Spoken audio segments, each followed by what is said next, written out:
vo vejve? Dobre navarili? They ate. Poďme sa pozrieť, ako veľmi dobre naserviruje a navarí nasledujúca stremerka. Abby!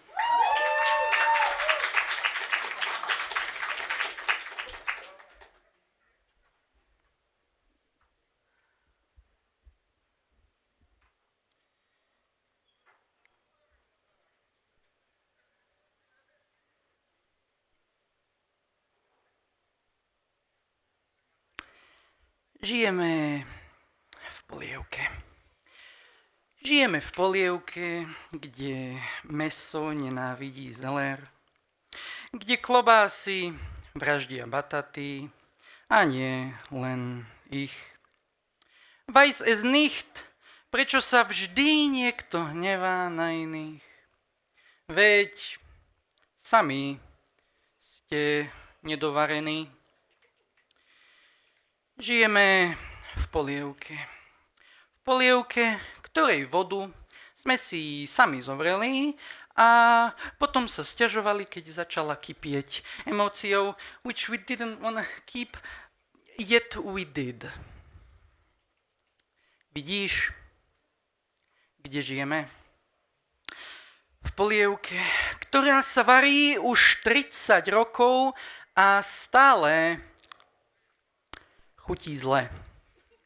V polievke, do ktorej keď hoci ktorá krajina namočí chlieb, pomyslí si bleh. A samozrejme, že to vadí nám všetkým. Tak prečo sa o tom spolu nebavíme? Ja vám poviem prečo. Lebo s mesofašistami sa nebude dať nikdy viesť korektná a produktívna debata. Ja vám poviem prečo, lebo títo zeltardi chcú na nás slušné a normálne mäsá a naše mäsité výrobky pretlačať ich nechutnú vegetačnú agendu. Žijeme v polievke. A ako deti sa o ňu nevieme podeliť. No ja verím a chcem, aby sme raz žili v polievke, kde budeme najprv jedlo a až potom jeho kategória. V polievke, kde sa zhodneme, koľko času nám ešte treba a dovaríme sa všetci spolu. V polievke, kde nebude ministerkou korenenia vyjebaná solnička a tí, ktorí tú polievku varia, z nej nebudú len neustále ujedať. V polievke, kde sa baby párky môžu hrať s baby karotkami. V polievke, ktorá bude chutná.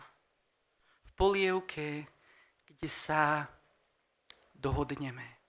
Ale najprv treba skúsiť.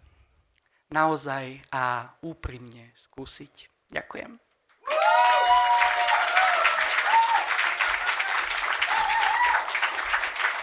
Abby!